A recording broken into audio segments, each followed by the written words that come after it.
जालंधर में हुई PNB bank लूट की घटना ने पूरे शहर को झकझोर कर रख दिया है।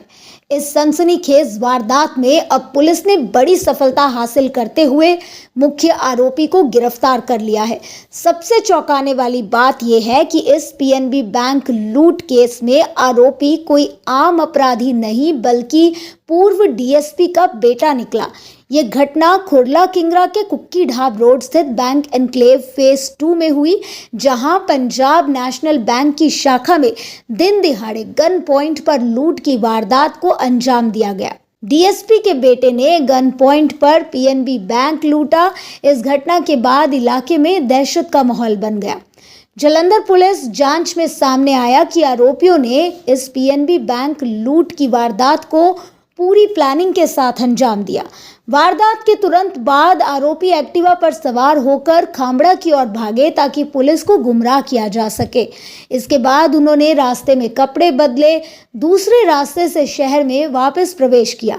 ये पूरी योजना इस बात को दर्शाती है कि आरोपी पहले से ही अपराध की तैयारी करके आए थे। पुलिस कमिश्नर धनप्रीत कौर ने बताया कि गिरफ्तार आरोपी की पहचान सिमरजीत सिंह उर्फ अमरीक सिंह के रूप में हुई है। वह जालंधर के ग्रीन मॉडल टाउन का निवासी है।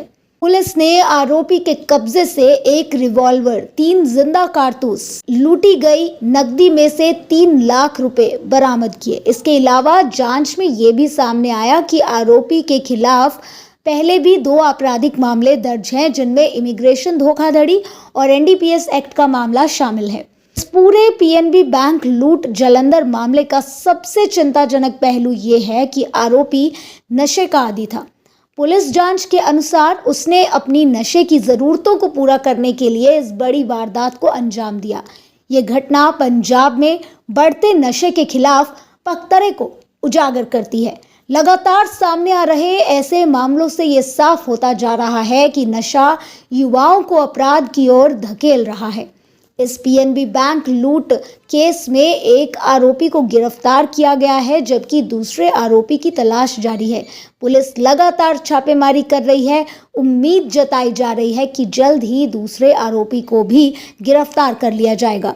पुलिस अधिकारियों के अनुसार आरोपी को अदालत में पेश कर रिमांड लिया जाएगा ताकि उससे और पूछताछ कर बाकी रकम और अन्य सबूत बरामद किए जा सके। लुट दी वारदात की गई सी ਤੇ ਜਿਸ ਤੇ ਕੀ 65 ਨੰਬਰ ਮੁਕਦਮਾ ਡਿਵੀਜ਼ਨ ਨੰਬਰ 7 ਵਿੱਚ ਦਰਜ ਕਰਕੇ ਉਸੇ ਵੇਲੇ ਪੁਲਿਸ ਵੱਲੋਂ ਤਫਤੀਸ਼ ਸ਼ੁਰੂ ਕੀਤੀ ਗਈ। ਟੈਕਨੀਕਲ ਇਨਪੁਟਸ ਤੇ ਹਿਊਮਨ ਇੰਟੈਲੀਜੈਂਸ ਤੇ ਅੱਗੇ ਕੰਮ ਕਰਦੇ ਹੋਏ ਦੋਨੋਂ ਦੋਸ਼ੀ ਬਹੁਤ ਹੀ ਜਲਦੀ ਪੁਲਿਸ ਵੱਲੋਂ ਆਇਡੈਂਟੀਫਾਈ ਕਰ ਲਿੱਤੇ ਗਏ ਤੇ ਇਹਨਾਂ ਵਿੱਚੋਂ ਇੱਕ ਦੋਸ਼ੀ ਸਿਮਰਨਜੀਤ ਸਿੰਘ ਏਲੀਅਸ ਅਮਰੀਕ ਸਿੰਘ ਨੂੰ ਗ੍ਰਿਫਤਾਰ ਕਰ ਲਿੱਤਾ ਗਿਆ ਹੈ ਤੇ ਉਹਦੇ ਕੋਲੋਂ ਕੁਝ ਰਿਕਵਰੀ ਵੀ ਹੋਈ ਹੈ। ਸੋ ਇਹ ਦੋਨੋਂ ਦੋਸ਼ੀਆਂ ਚੋਂ ਇੱਕ ਦੋਸ਼ੀ ਜਿਹੜਾ ਕਿ ਐਕਟਿਵਾ ਤੇ ਉਸ ਵੇਲੇ ਬੈਂਕ ਵਿੱਚ ਆਏ ਤੇ ਬੈਂਕ ਵਿੱਚ ਆ ਕੇ ਇਹਨਾਂ ਨੇ ਵਾਰਦਾਤ ਨੂੰ ਅਮਲ ਕੀਤਾ। ਜਿਹੜਾ ਦੂਸਰਾ ਦੋਸ਼ੀ ਹੈ ਉਹਦੇ ਸੰਬੰਧੀ ਸਾਡੀ ਅਜੇ ਰੇਡਸ ਚੱਲ ਰਹੀਆਂ ਤੇ ਬਹੁਤ ਜਲਦੀ ਅਸੀਂ ਉਸ ਨੂੰ ਵੀ ਰਾਉਂਡ ਅਪ ਕਰ ਲਾਂਗੇ। ਇਸ ਦੋਸ਼ੀ ਵੱਲੋਂ ਇੱਕ ਵੈਪਨ ਜਿਹੜਾ ਕਿ ਇਨਸੀਡੈਂਟ ਦੇ ਵਿੱਚ ਇਹਨੇ ਫਲੈਸ਼ ਕੀਤਾ ਸੀਗਾ ਕੈਸ਼ੀਅਰ ਨੂੰ ਡਰਾਉਣ ਲਈ, ਉਹ ਕੁਝ ਰਾਉਂਡ ਤੇ ਜਿੰਨਾ ਅਮਾਉਂਟ ਸਾਨੂੰ ਬੈਂਕ ਨੇ ਲਿਖਾਇਆ ਸੀ ਕਿ ਇਥੋਂ ਖੋ ਕੀਤੀ ਗਈ ਹੈ ਉਸ ਚੋਂ 3 ਲੱਖ ਰੁਪਇਆ ਸਾਨੂੰ ਇਸ ਦੇ ਕੋਲੋਂ ਹੁਣ ਤੱਕ ਰਿਕਵਰ ਹੋ ਚੁੱਕਾ ਹੈ।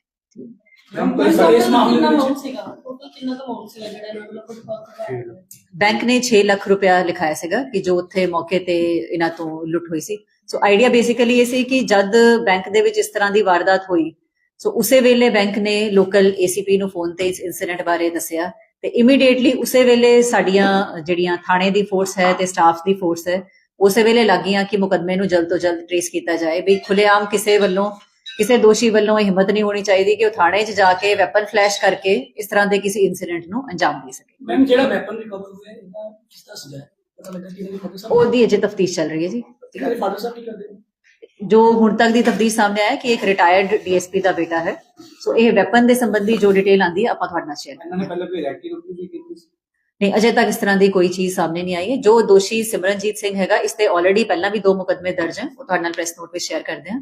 ਸੋ ਉਸਦਾ ਕੁਝ ਕ੍ਰਿਮੀਨਲ ਰਿਕਾਰਡ ਵੀ ਹੈਗਾ। ਸੋ ਇਸੇ ਲਈ ਜਿਹੜੀ ਇਹ ਵਾਰਦਾਤ ਹੈ ਉਸ ਵੱਲੋਂ ਅਮਲ 'ਚ ਲਿਆਂਦੀ ਗਈ ਹੈ। ਜਿਹੜਾ ਦੂਜਾ ਦੋਸ਼ੀ ਹੈ ਉਹਦੀ ਅਜੇ ਅਸੀਂ ਰੇਡਸ ਕਰ ਰਹੇ ਹਾਂ। ਸੋ ਬਹੁਤ ਜਲਦ ਉਹਨੂੰ ਵੀ ਗ੍ਰਿਫਤਾਰ ਕਰਕੇ ਫਿਰ ਆਪਾਂ ਤੁਹਾਡੇ ਨਾਲ ਸ਼ੇਅਰ ਕਰਾਂਗੇ। ਪੰਜਾਬ ਪੁਲਿਸ ਦਾ ਇਹ ਹੋਰ ਕੋਰਸ ਹੈ जी जी डीएसपी पंजाब। ਲੁੱਟ ਦੀ ਵਾਰਦਾਤ ਕਰਨ ਵਾਲੇ ਦੋ ਬੰਦੇ ਸੀਗੇ ਜਿਹੜੇ ਇਨਪੁਟ ਤਾਂ ਇਹਨਾਂ ਨੂੰ ਕਿਤੋਂ ਮਿਲਿਆ ਹੋਏਗਾ, ਉਹ ਕੋਈ ਜਾਣਕਾਰੀ ਪਤਾ ਲੱਗੀ ਨਹੀਂ, ਅਜੇ ਹੁਣੇ ਅਸੀਂ ਉਹਨਾਂ ਦੀ ਅਜੇ ਉਹਨਾਂ ਦੀ ਗ੍ਰਿਫਤਾਰੀ ਹੀ ਪਾਈ ਹੈ। ਸੋ ਇਹ ਪ੍ਰੀਲਿਮਿਨਰੀ ਜੋ ਸਾਡੇ ਕੋਲ ਪੁੱਛਗਿੱਛ ਵਿੱਚ ਆਇਆ ਉਹ ਤੁਹਾਡੇ ਨਾਲ ਸ਼ੇਅਰ ਕਰ ਰਹੇ ਹਾਂ, ਕਿਉਂਕਿ ਇੱਕਦਮ ਇਹ ਸੀਗਾ ਕਿ ਜਦ ਇਨਸੀਡੈਂਟ ਹੋਇਆ ਤਾਂ ਸਾਰਿਆਂ ਵਿੱਚ ਇੱਕ ਮਾਹੌਲ ਸਹਿਮ ਦਾ ਆ ਗਿਆ ਕਿ ਬਈ ਕੋਈ ਬੈਂਕ ਵਿੱਚ ਦੁਪਹਿਰ ਵੇਲੇ ਜਾ ਕੇ ਇਸ ਤਰ੍ਹਾਂ ਦਾ ਇਨਸੀਡੈਂਟ ਕਰ ਸਕਦਾ ਹੈ। ਸੋ ਸਾਡੀ ਹੁਣ ਤੱਕ ਜਿੰਨੀ ਪ੍ਰਾਇਮਰੀ ਤੇ ਇਮੀਡੀਏਟ ਜੋ ਹੁਣ ਤੱਕ ਹੋਇਆ ਸੀ ਅਸੀਂ ਤੁਹਾਡੇ ਨਾਲ ਉਸ ਨੂੰ share ਜਿਹੜਾ ਕੈਸ਼ ਲੈ ਕੇ ਲੁੱਟ ਕੇ ਲੈ ਕੇ ਜਾਂਦੇ ਨੇ ਤੇ ਰਸਤੇ 'ਚ ਕਿੱਦਾਂ ਲੱਗ ਹੋ ਜਾਂਦੇ ਨੇ, ਕਿੱਦਾਂ ਕੈਸ਼ ਨੂੰ ਲੱਗ ਕੀਤਾ ਜਾਂਦਾ ਹੈ, ਉਹ ਅਜੇ ਤਫਤੀਸ਼ ਵਿੱਚ ਚੱਲ ਰਿਹਾ ਹੈ। ਅਸੀਂ ਹੈ ਕਿੱਥੇ ਰਹਿਣ ਵਾਲੇ ਰਹਿਣ ਵਾਲੇ ਜਲੰਧਰ ਦਾ ਹੀ ਰਹਿਣ ਵਾਲਾ ਜੀ, ਇਹ ਮਾਡਲ ਟਾਊਨ ਥਾਣੇ ਦਾ ਵਿੱਚ ਹੈ ਸੀ ਜੀ। ਮੈਨੇਜਰ ਨੂੰ ਗਿਆ ਜਾਂ ਮਤਲਬ ਜਿਹੜਾ ਕੋ ਕੈਸ਼ ਸੀ ਉਹਨਾਂ ਨੂੰ ਗਿਆ ਜਾਂ ਫਿਰ ਬਾਹਰ ਸਿਕਿਉਰਿਟੀ ਗਾਰਡ ਨੂੰ ਧਮਕਾ ਕੇ ਅੰਦਰ ਵੜਿਆ, ਕਿਉਂਕਿ ਜ਼ਾਹਿਰ ਜੀ ਗੱਲ ਹੈ ਬੈਂਕਾਂ ਦੇ ਵਿੱਚ ਸਿਕਿਉਰਿਟੀ ਗਾਰਡ ਤਾਂ ਰਹਿੰਦੇ ਨੇ। ਜੋ ਹੁਣ ਤੱਕ ਦੀ ਸੀਸੀਟੀਵੀ ਫੁਟੇਜ ਤੋਂ ਜਿੰਨੀ ਚੀਜ਼ ਸਾਹਮਣੇ ਆਈ ਹੈ ਉਸ ਦੇ ਵਿੱਚ ਇਹ ਐਸ ਕਸਟਮਰ ਹੀ ਬੈਂਕ ਵਿੱਚ ਐਂਟਰ ਹੋਏ ਤੇ ਬੈਂਕ ਵਿੱਚ ਐਂਟਰ ਹੁੰਦੇ ਹੀ ਕੈਸ਼ੀਅਰ ਨੂੰ ਇਹਨਾਂ ਨੇ ਧਮਕਾਉਣਾ ਸ਼ੁਰੂ ਕੀਤਾ ਤੇ ਫਿਰ ਕੈਸ਼ੀਅਰ ਨੇ ਡਰ ਕੇ ਜੋ ਉਹਦੇ ਕੋਲ ਉਸ ਵੇਲੇ ਕੈਸ਼ ਸੀਗਾ ਉਹ ਇਹਨਾਂ ਨੂੰ डर च आके इन्होंने हैंड ओवर कर। पीएनबी बैंक लूट केवल एक आपराधिक घटना नहीं बल्कि समाज के लिए एक गंभीर चेतावनी है। जब प्रभावशाली परिवारों के युवा भी नशे की गिरफ्त में आकर अपराध करने लगे तो ये स्थिति बेहद चिंताजनक बन जाती है।